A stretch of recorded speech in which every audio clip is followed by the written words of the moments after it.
Olá pessoal, boa noite, tudo bem com vocês? Falando aqui de São Paulo, durante esse nosso isolamento social. É um prazer estar aqui com vocês. Vendo que algumas pessoas já estão entrando na nossa live.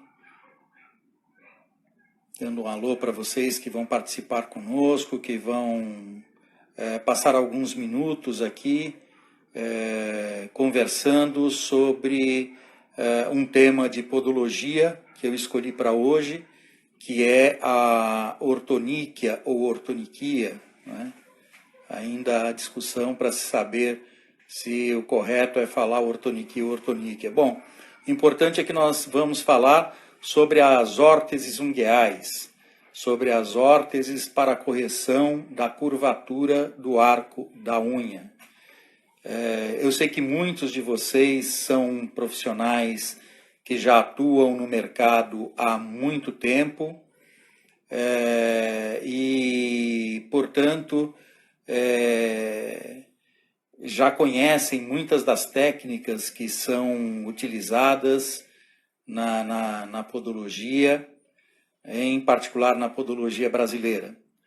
Vou contar para vocês um pouquinho de como nós trabalhamos essas órteses, como que começamos a trabalhar com essas órteses até chegar nos dias de hoje.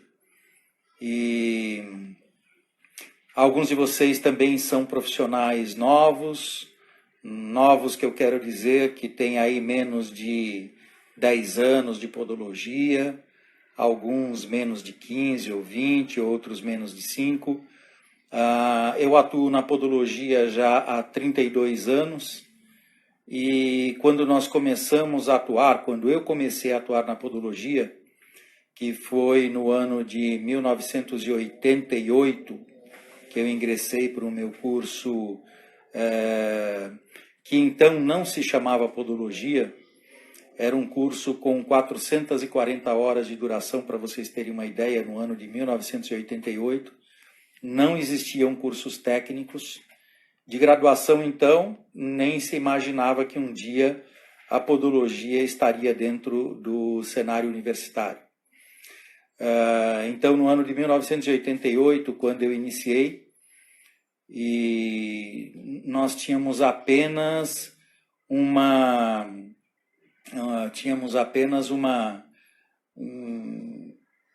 técnica que era utilizada de ortoníquia, que eram as órteses ungueais de acrílico, o acrílico autopolimerizável. Essa técnica de ortoniquia com acrílico autopolimerizável já era uma técnica de pelo menos uns 30 anos, vinha da década de 60, nos anos de 1966, mais ou menos, alguns podólogos brasileiros, que então eram chamados de calistas ou pedicuros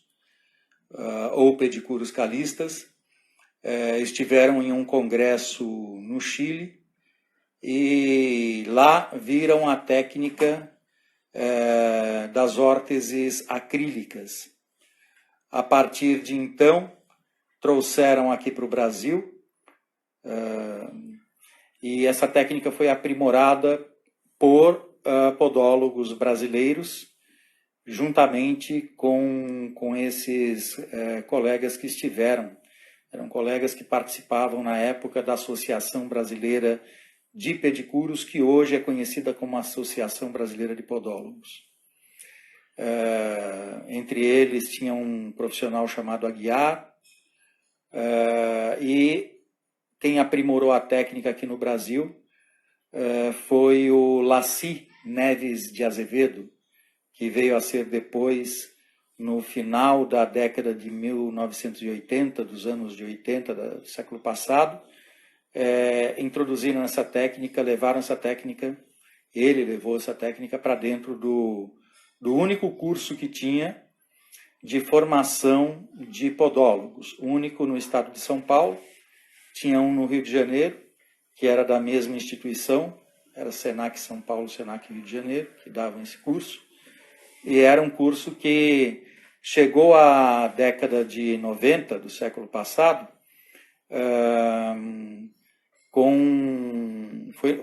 até cometi um erro aqui, foi no ano de 1978 ou 9 que ele levou essa técnica para o Senac. No final da década de 80 foi que eu fiz meu curso e entrei em contato com essa técnica. Bom, naquela época, final da década de 80, e nós tínhamos uma luta bastante interessante que faz sentido contar para vocês. A nossa luta era para que a nossa profissão fosse reconhecida como podologia, porque não era conhecida e nem reconhecida como podologia. Nós éramos calistas, pedicuros. Quando nós nos formávamos no estado de São Paulo, recebíamos um título de pedicuro, que se dizia na época que se diferenciava da pedicure, que fazia embelezamento, apenas por essa letra. Nós terminávamos com o pedicuro, como um profissional que cuidava da saúde, e pedicure do embelezamento. Então, isso foi final da década de 80. E sabíamos que existia uma outra técnica para correção da curvatura do arco da unha, que já vinha sendo utilizada fora do Brasil e que duas podólogas brasileiras conheceram um profissional fora do Brasil, pelo que contam na época, seria na Argentina, e entraram em contato com uma técnica que era muito similar à técnica utilizada pelos dentistas, né? Essas podólogas eram Nancy Tavares e Jurema Blum, que começaram a utilizar uma técnica de ortoniquia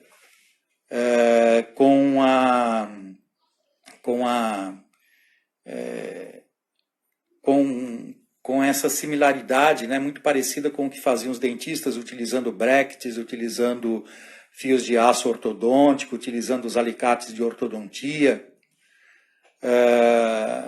Porém, essas técnicas ficaram guardadas para essas profissionais.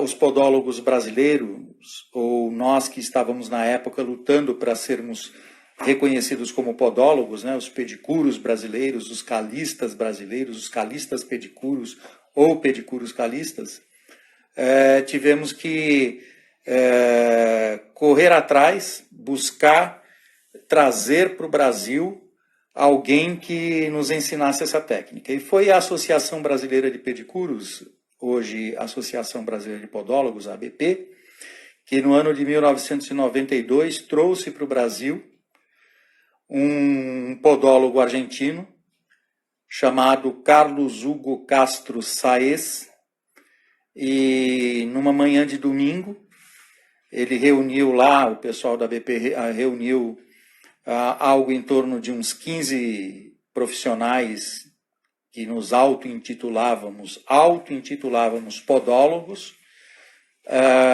que éramos associados, né, sócios lá da BP, e fizemos o curso, tivemos um primeiro contato com essa técnica de ortoniquia, utilizando esses equipamentos, essas ferramentas ou esses instrumentos odontológicos da ortodontia. Isso foi feito numa manhã de domingo. Voltamos para casa, tendo apenas visualizado como eram feitas essas órteses, e passamos a treinar. Nesse mesmo ano, durante um seminário que ocorre ainda anualmente no Senac aqui de São Paulo, nós apresentamos, falando da ortoniquia com essa técnica ortodôntica aplicada à podologia, e estavam comigo o Camilo Azevedo, que é filho do Laci Azevedo, o Marcelo Azevedo, também filho do Laci. Eles focaram na técnica da ortoniquia acrílica, autopolimerizável, que foi aprimorada pelo professor Laci Azevedo, pai do Marcelo e do Camilo, um ícone da podologia brasileira nas décadas de 60, 70 e 80, e foi quem levou o curso de podologia ainda como pedicuro, que ainda não éramos reconhecidos como podologia, para dentro do Senac em São Paulo. Bom, e eu e a podóloga Damares de Santo André trabalhamos as órteses com Brecht, com os fios ortodônticos, com os elásticos, e apresentamos no seminário. Ao final do seminário, foi feita uma enquete se perguntando aos participantes, tinha lá em torno de uns 115 participantes, na época era na Avenida Tiradentes, quais cursos eles gostariam que fosse introduzido como aprimoramento ao final de cada formação de turma, que era a cada 6 meses, e para que outros já formados pudessem participar. E foi praticamente unânime o pedido para a introdução das órteses chamadas metálicas, órteses com Brecht, órteses com elásticos, e assim foi feito. Eu passei, então, a ministrar lá no Senac da Tiradentes, nos anos de 1993, 1994, 1995, e passei a ministrar os cursos de ortoniquia, dando esse enfoque. Eu dava a parte metálica e o Camilo dava a parte das órteses acrílicas. Então, era uma semana de treinamento para quem quisesse, ao final de cada turma que se formava. E assim foram vários cursos que foram realizados, e essa técnica começou a ser disseminada por todo o Brasil. Ano de 1995, esteve no Brasil, a convite de alguns colegas nossos e amigos podólogos, esteve no Brasil um podólogo argentino chamado Carlos Alberto Rodrigues. Foi no mês de maio de 1995. Ele esteve a convite desses colegas que conseguiram trazê-lo ao Brasil via Associação Brasileira de então pedicuros, e que estava passando pela transformação para se tornar a Associação Brasileira de Podólogos, e ao mesmo tempo já estava sendo criado, né, no ano de 1995 estava sendo criado, e o curso técnico, o primeiro curso técnico de podologia. Foi daí que veio o nome podólogo, técnico de podologia, profissional que se forma na podologia. Ele é um técnico de podologia, passou a ser um técnico de podologia a partir daquela época. Porque antes não éramos conhecidos como podólogos, e sim como pedicuros, ou como calistas pedicuros. Então, quem se formou antes, na verdade, não tinha um título de podólogo, de técnico de podologia, e sim um título de calista, de pedicuro ou de pedicuro calista.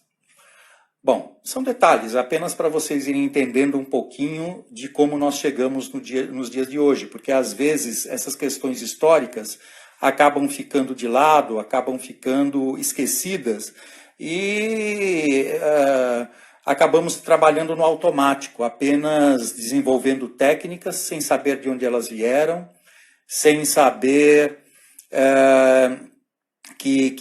da importância dessas técnicas dentro da podologia. E sem saber também da história, de como a podologia chegou nos dias de hoje, né? Então aí tem pessoas que às vezes fazem críticas, tem pessoas às vezes que não sabem esses caminhos que se percorreu. Bom, então esteve no Brasil o podólogo Carlos Alberto Rodrigues, no mês de maio de 1995, e ele trouxe para o Brasil duas técnicas que esses colegas nossos e uma amiga nossa, Maísa Horner, que hoje vive na Alemanha, um ano antes, ou alguns meses antes, mas no ano anterior, num congresso na Argentina, que era a técnica de ortoplastia, as órteses de silicone, e uma outra técnica de correção da curvatura do arco da unha, que era uma outra técnica de ortoniquia, que era feita com a fibra de memória molecular. E foi assim, no ano de 1995, que oficialmente Carlos Alberto Rodrigues, no mês de maio de 1995, trouxe para o Brasil essas duas técnicas. As órteses ungais de fibra de memória molecular, que era conhecida como Clip System. Muitas pessoas associavam o nome Clip System a um clipe, imaginando um clipe para colocar a unha, não é? É o que vem à mente. Clip System, ou um sistema de clipe. Que, na verdade, clipe é um acrônimo, né? Que Carlos Rodrigues, podólogo argentino, foi quem desenvolveu essa marca com esse tipo de material que hoje nós conhecemos aqui como fibra de memória molecular. Existiam outros em outros lugares e existem outros também, mas Carlos Alberto Rodrigues foi quem trouxe, popularizou, quem registrou inclusive essa marca com essa técnica do Clip System, que seria a fibra de memória molecular. E como eu disse para vocês, Clip é um acrônimo. Que acrônimo? Que significa Clip System? Clip, C de Carlos, L de Luiz Garrote, que era dono de uma empresa que vendia materiais de podologia em Madrid, na Espanha. I, que é o Y, que significa E, né, espanhol. Carlos Luiz e Paco.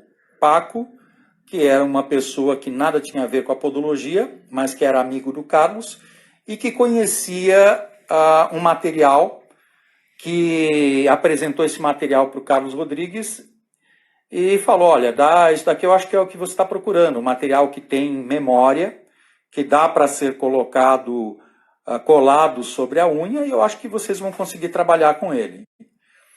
Carlos procurou uma empresa para distribuir, que era a Luga, Luiz Garrote, e aí registraram a marca Clip, Carlos Luiz e Paco. System, sistema do Carlos Luiz e Paco, que nada mais era que a fibra de memória molecular. Ano de 1995 apresentaram essa técnica, em maio. Lembram que eu havia contado para vocês que até então eu dava cursos dentro do SENAC, ensinando a trabalhar com a órtese idêntica, similar à ortodontia, utilizando brackets, fios de aço ortodôntico, elásticos, bottoms,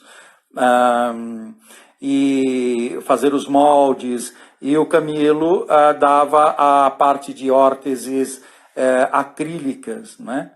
Lembram disso? Então, a chegada da fibra de memória molecular foi passada para os podólogos brasileiros como sendo um avanço, e se fez aí, até por um interesse comercial que o podólogo Carlos Rodrigues tinha em vender o Clip System, ele disse que era um avanço e que as metálicas, os brackets, os elásticos estavam ultrapassados. No dia seguinte, porque o curso foi de 2 dias, no dia seguinte eu levei algumas fotos e alguns moldes que eu tinha feito, que eu tinha já vários casos, tinha centenas de casos já, centenas mesmo, porque havia sido publicado, inclusive, no ano anterior,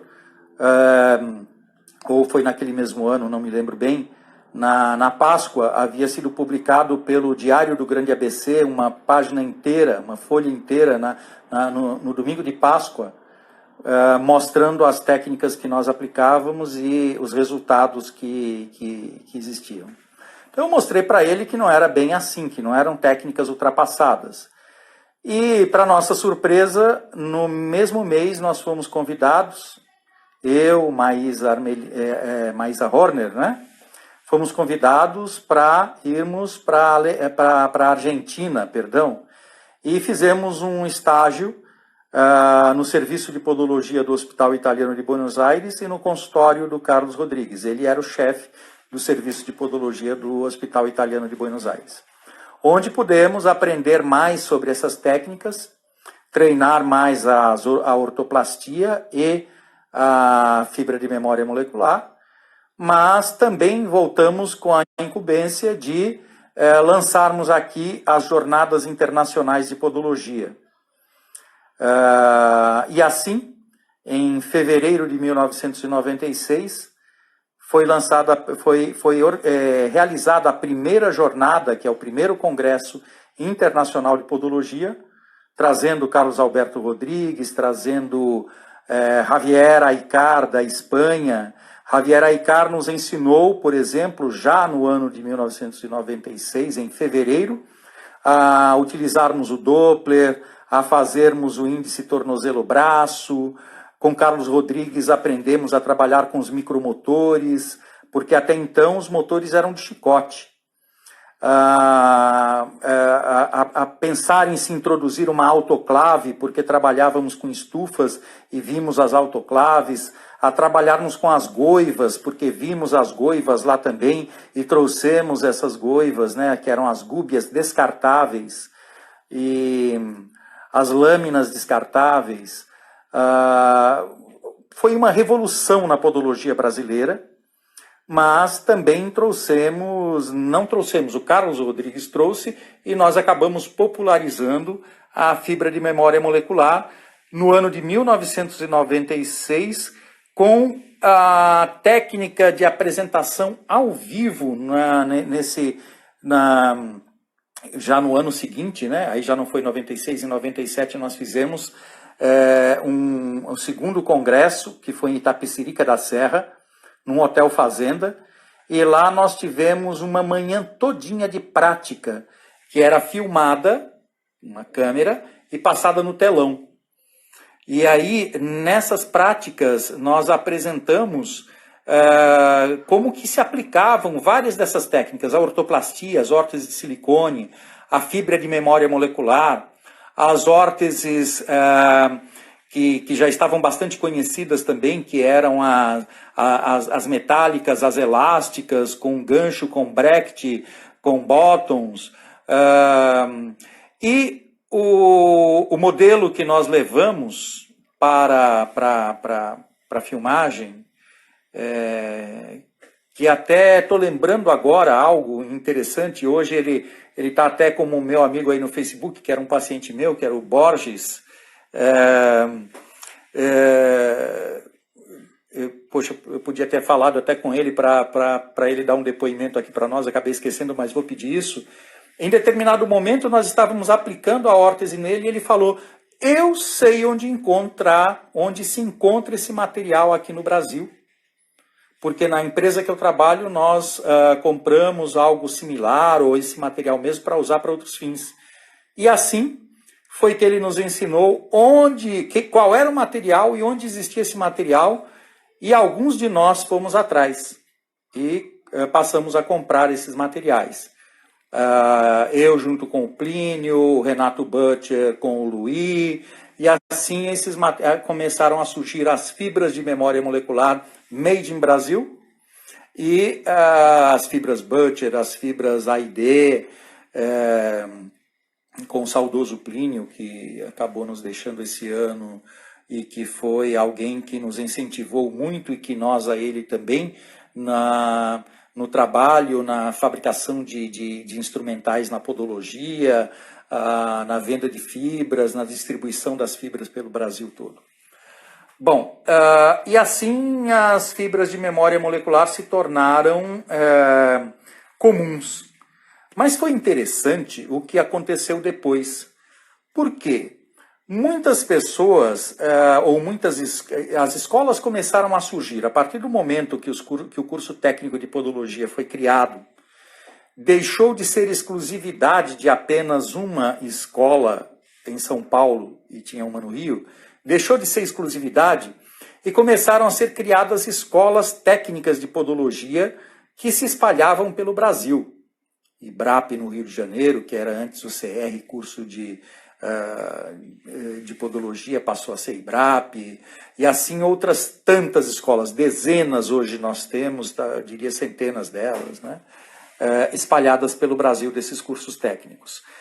E interessante é que muitos dos que passaram a ensinar as técnicas de ortoniquia ou foram deixando de lado algumas dessas técnicas que para eles eram ultrapassadas, mas que na verdade não são ultrapassadas. O que acontece é que às vezes a pessoa tem dificuldade de trabalhar com uma técnica e prefere ensinar o que é mais fácil. É mais fácil passar cola e colar uma fibra.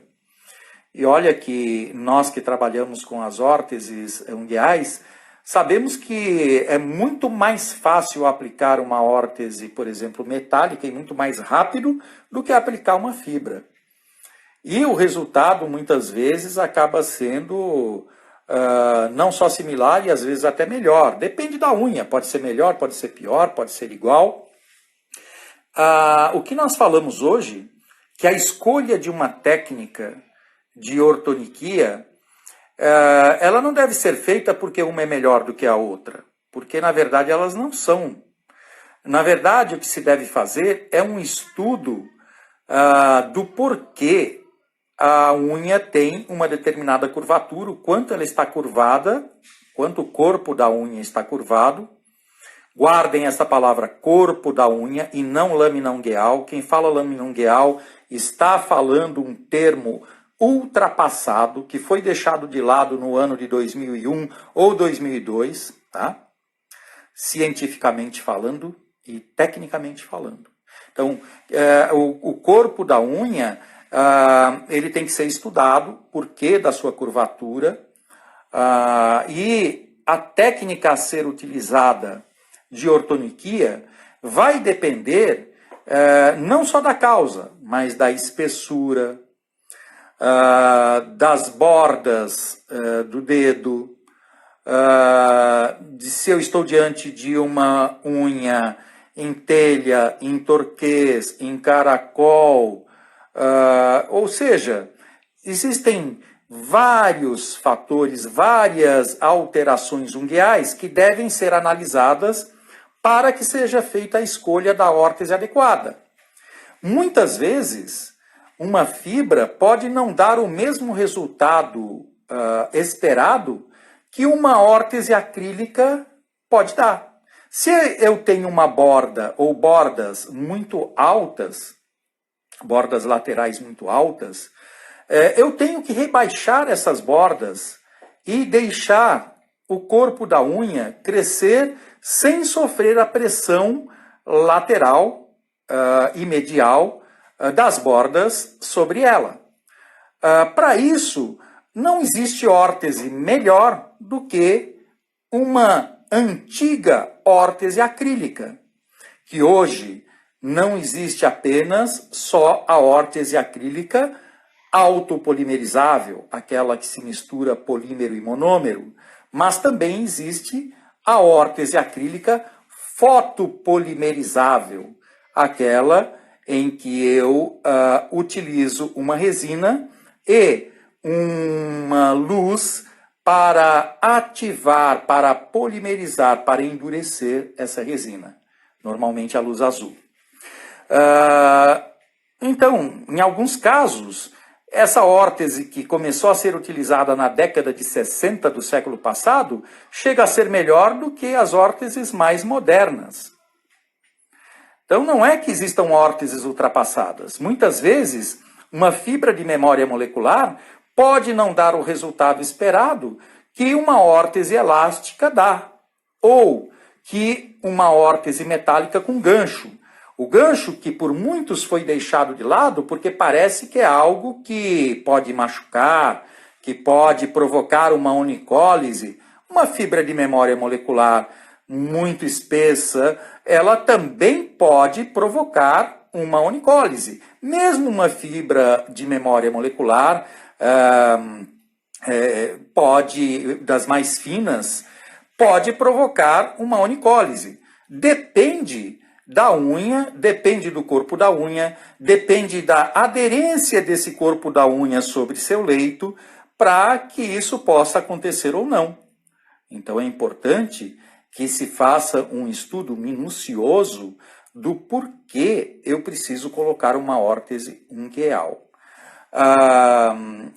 Outro detalhe que muitas vezes passa batido, que não se leva em consideração, é que existe um problema que faz com que a unha, que é flexível, ela tem que ser flexível por sua natureza, ela acaba se moldando sobre o leito, e o leito, por sua vez, por ser um tecido mole, acaba se moldando sobre o osso, sobre a falange distal, seja do hálux ou de outros dedos. E, dependendo da morfologia dessa falange, dessa epífise distal, da falange distal de um dos dedos, uma unha pode ficar mais curvada, menos curvada, e alguns problemas que podem afetar o osso, né, a falange distal, alguns problemas podem não terá um resultado duradouro, efetivo. Por exemplo, diante da existência de uma exóstose subungueal, que é uma protuberância devido ao atrito constante ou a traumas de repetição que a falange pode sofrer, pode levar ao surgimento de uma exóstose. Essa exóstose empurra o leito para cima e a unha se curva sobre o leito, fazendo com que uma correção, seja com fibra de memória molecular, seja com órtese elástica, seja com órtese metálica, seja com essas órteses mais novas que agora estão chegando da Europa também, ela seja apenas paliativa. Vai resolver por um tempo, porém a exóstose continua e aí a unha vai se deformar. Não só exóstose, que ocorre em muitos casos. Eu diria que a maioria dos casos, não existem estudos, mas eu posso inferir que a maioria dos casos em que não se consegue um bom resultado ou que se tem recidiva, que nós deveríamos estudar a possibilidade de existir uma exóstose subungueal. Como que nós podemos saber? Primeiro, fazendo visualizando, verificando, podendo, através da visualização, se estamos diante de uma deformidade do leito ungueal.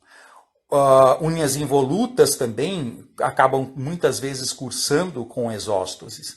Outra possibilidade, aliada à visualização, a inspeção, né? Nós fazemos uma inspeção visual, é a palpação. Então podemos fazer inspeção, palpação e também exames de imagem, como uma radiografia pode nos mostrar a existência de uma exóstose subungueal. Se não resolver o problema da exóstose, nunca nós teremos resolvido o problema da curvatura do corpo da unha. Existem também alguns tumores de células gigantes, condromas, e osteocondromas e outros tumores que também podem afetar a falange distal, levando a deformidades no leito ungueal e no corpo da unha, fazendo com que uma correção não seja definitiva, né? Isabel aí está falando que lembrou da aula na Espanha. Exatamente, Isabel.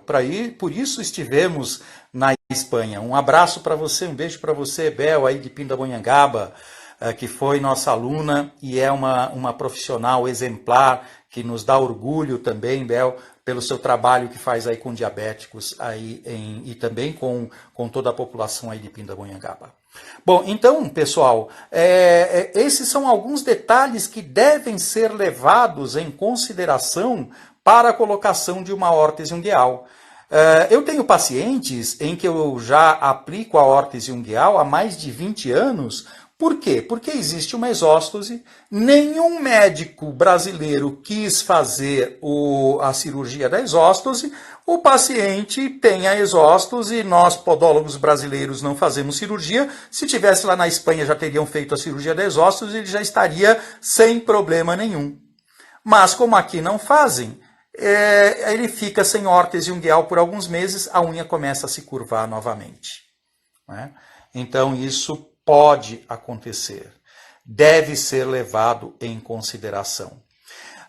Mais recentemente surgiram algumas órteses, na verdade não é nem tão recente assim, mas na Europa, em particular na Alemanha, onde a podologia ainda não está tão desenvolvida, muitas pessoas acham que está, mas não está, quando nós comparamos com Espanha, quando comparamos com Portugal, quando comparamos com Inglaterra. Alguns outros países lá da Europa não estão assim tão desenvolvidos. Itália é coisa mais recente, né? Lá, então, eles também tiveram a necessidade de desenvolver órteses para a correção do corpo da unha, porque não fazem cirurgias, assim como nós, e algumas outras técnicas, várias técnicas surgiram lá. E alguns podólogos brasileiros quiseram conhecer essas técnicas. Existem muitas delas, como Podostrip, entre outras, que são técnicas interessantes, porém caras, porque são dispositivos que devem ser importados e custam em torno de 40 a 50 euros. Imagina que nós estamos falando para aplicar uma órtese, eu ter que gastar 200 a 300 reais de material para uma unha. Então se torna inviável. Eu andei dando alguns cursos demonstrando e tentei encontrar fornecedores no Brasil, mas a dificuldade, até a questão econômica para trazer essas órteses se torna praticamente inviável. Quem as traz dentro da mala. E aí nós estamos com algo que não acaba não sendo algo oficial, acaba não tendo respaldo de sanitário, acaba muitas vezes se tornando inviável por vários motivos e pelo preço também. Bom, pessoal, nós teríamos muito para falar sobre as órteses ungueais. Eu marquei hoje e quis fazer essa retrospectiva, falar um pouquinho do que eu tenho de experiência, né? Então eu contei um pouco, o que eu contei para vocês desses anos todos é um pouco da minha experiência. Eu passei por todas essas fases até os dias de hoje. Não posso deixar também de falar da importância da biomecânica como um dos fatores predisponentes para alterações ungueais por conta de alterações da marcha, por conta de alterações de rotações do dedo ou dos dedos, por conta de hiperpronação, por conta de um desequilíbrio entre adutores e abdutores, entre flexores e extensores. Então, a biomecânica, que muitas vezes é negligenciada porque as pessoas falam, eu não quero me interessar por biomecânica, eu gosto de podologia, biomecânica não me interessa. Que fique claro que a biomecânica é imprescindível para o entendimento e para a prática podológica, seja de um técnico de podologia, seja de um graduado. Então eu contei até um pouquinho da história para finalizar, né? Até é importante fazer esse link. Contei um pouquinho da história para vocês de como saímos do Calista do pedicuro, juntamente com algumas técnicas de ortoniquia, como chegamos ao técnico de podologia e como no início dos anos 2000, já no século atual, percebemos a importância, já no final do século passado, nos anos de 1996, 97, eu lembro como se fosse hoje, nós podólogos não sabíamos o que era um ATP, qual era a função de uma mitocôndria.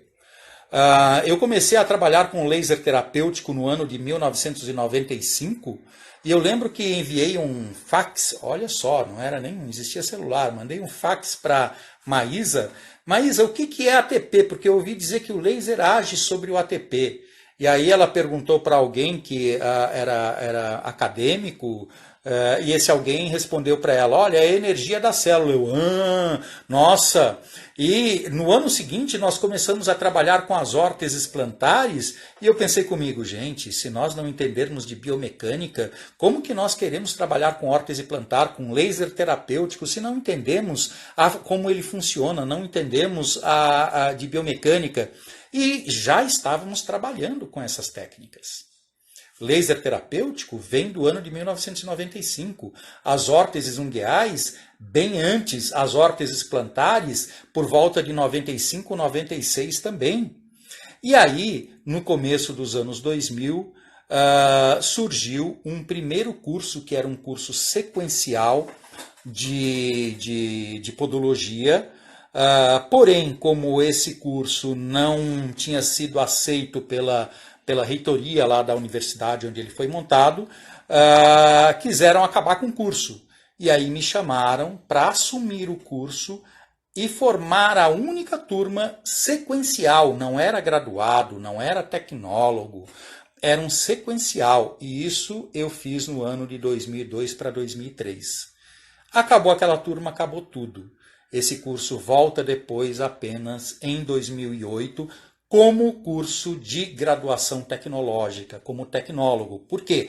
Muita gente fala, mas tecnólogo é graduação, porque existe bacharelado, existe tecnólogo. Segundo o Ministério da Educação, graduação no Brasil ou são graduações tecnólogo, bacharelado e licenciatura.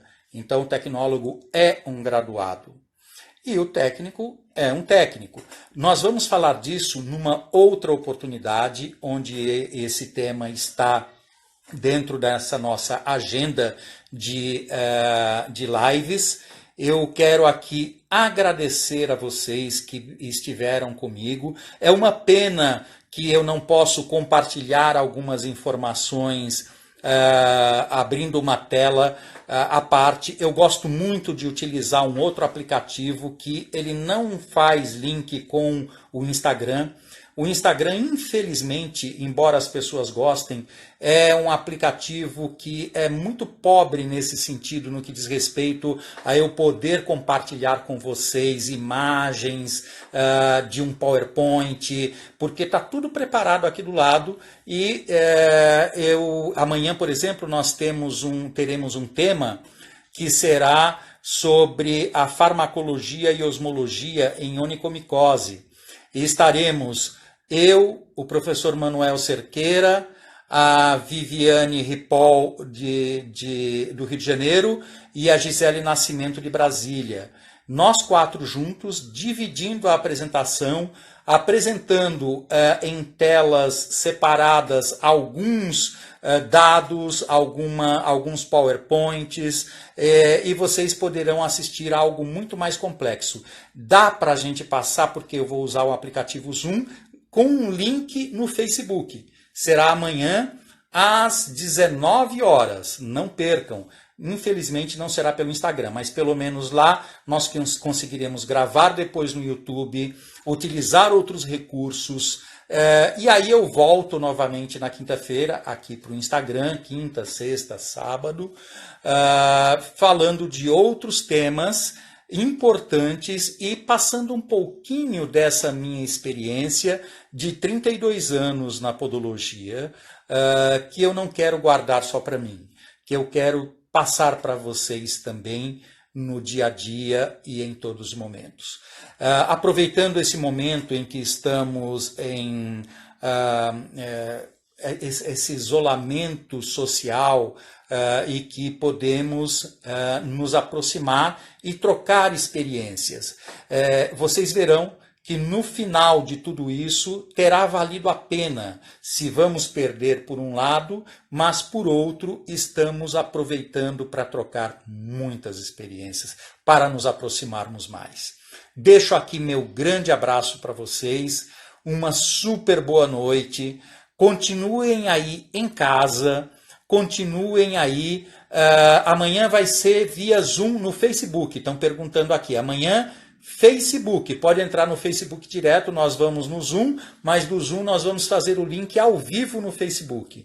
Então no meu Facebook, não sei, eu acho que no Facebook deles também, do Manuel, da Viviane e da Gisele, mas no meu Facebook vocês poderão assistir ao vivo essa live que promete muito, porque traz experiências de a Gisele com a sua formação em farmacologia, com o seu doutorado, mestrado e doutorado, eu com a minha formação em podologia e também com o meu mestrado, a Viviane com a formação dela em podologia, com a graduação, e agora que ela lançou também esse e-book sobre a osmologia, então a osmologia vai entrar também, e o Manuel Cerqueira com a formação dele em podologia e a experiência dele lá na Europa, em Portugal, em Lisboa e no Porto e em outras cidades lá também.